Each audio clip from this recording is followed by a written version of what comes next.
অর্থ পাচার যে হলো, বাংলাদেশ ব্যাংক থেকে শুরু করে বিভিন্ন খাত থেকে যে অর্থ পাচার হয়েছে বিদেশে, সেটা লক্ষ কোটি টাকার বেশি। এই অর্থগুলো ফেরত আনার উপায় কি? ধন্যবাদ আপনাকে আবারও। অর্থ তো পাচার হয়েছেই, এখন অর্থ পাচার হয়ে কি ফর্মে আছে সেটা দেখতে হবে। সবই যে বিদেশে চলে গেছে তা তো না, দেশেও তো তাদের অনেক স্থাবর অস্থাবর সম্পত্তি আছে।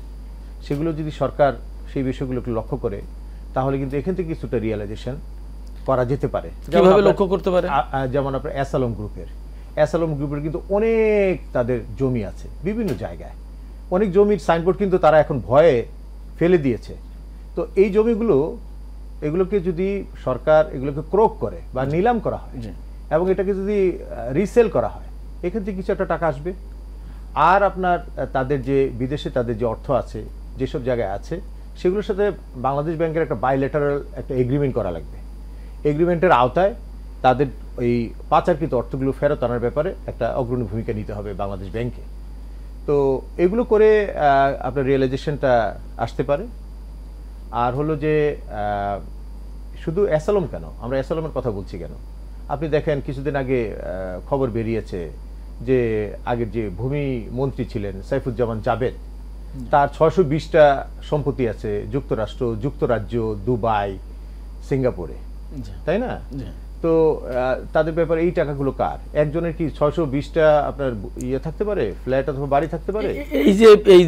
এই যে বাড়ি, ফ্ল্যাট বা স্থাবর অস্থাবর যে সমস্ত সম্পত্তি বিদেশে রয়েছে, সেগুলোর ব্যাপারে বাংলাদেশ সরকার কোনো ভূমিকা পালন করতে পারে? বাংলাদেশ সরকার অবশ্যই একটা উদ্যোগ নিতে পারে এবং তাদের সোর্স অফ ফান্ডকে যদি জিজ্ঞেস করা হয়, তারা কোন সোর্স অফ ফান্ডের বদৌলতে এতগুলো বাড়ি তারা করলেন এবং এই টাকা ট্রান্সফারটা কিভাবে হলো, কোত্থেকে হলো, নিশ্চয়ই এটার একটা তো রেকর্ড আছে।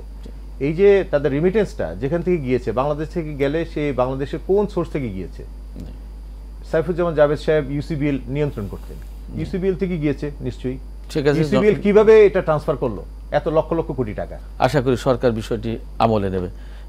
জনাব আব্দুল মান্নান, ব্যাংকিং খাতের ভবিষ্যৎ কি? এই যে এত লুটপাট, এত কিছু হলো, এটা কি হওয়া উচিত আর কেমন দেখতে চাই আমরা ভবিষ্যতের ব্যাংকিং, যদি বলেন। এই ব্যাপারে সময় যেহেতু নাই, আমি খুব সংক্ষেপে যেটা বলতে চাই, ব্যাংকিং তার নিজের জায়গায় নাই। একটা তো আপনার সুশাসনের বড় ধরনের ঘাটতি দেখা দিয়েছে। আপনাকে সুশাসন ফিরিয়ে আনতে হবে এবং কঠোরভাবে ফিরিয়ে আনতে হবে।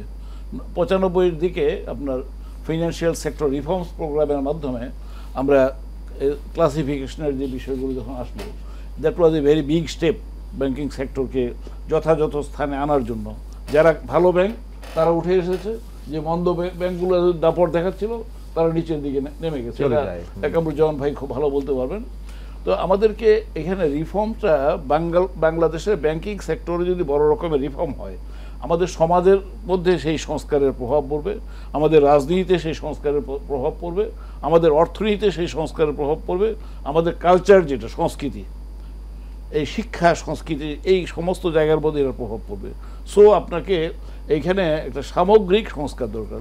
এখন আমি বলি যে একটা বড় ধরনের ইমব্যালেন্স, ভারসাম্যহীনতা আমাদের ব্যাংকিং ইন্ডাস্ট্রিতে আছে। ব্যাংকিংয়ের জন্য টাকার যোগান দেয় যে মানুষেরা, তাদের কাছে কিন্তু বিনিয়োগ করা হয় না।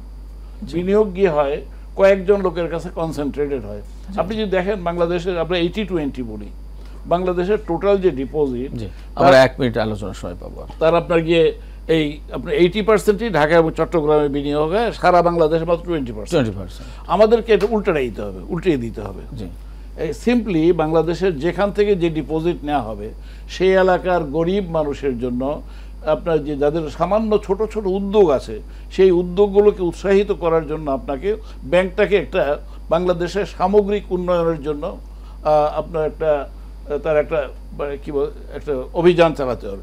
ব্যাংকারদের মাইন্ডসেটটাকে আপনি শুধুমাত্র শেয়ার হোল্ডারদের ডিভিডেন্ড বাড়ানোর কাজে না গিয়ে সার্বজনীন কল্যাণের দিকে, সাধারণ মানুষের কল্যাণের জন্য ব্যাংকারদের মাইন্ডসেটটাকে রেডি করতে হবে।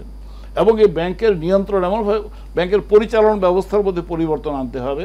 এখন এই যে বলা হয়, এটা মালিকানার কথা বলা হয়, অমুক মালিক তমুক মালিকের ব্যাংক, নো, ব্যাংকের মালিক হচ্ছে জনগণ, এবং জনগণের কাছে জনগণের সম্পদ যাতে নাকি পুনর্বণ্টিত হয় নিশ্চিত করা লাগে, নিশ্চিত করতে হবে। সেটা social justice in banking sector, তার একটা ব্যবস্থা করতে হবে। আমরা আশা করি যে বাংলাদেশের ব্যাংকিং এবং ব্যাংকিং খাতের ভবিষ্যৎ ঠিক এমনই হোক যাতে দেশের সামগ্রিকভাবে জনগণ কল্যাণের মুখ দেখে, মানে উপকার পায়।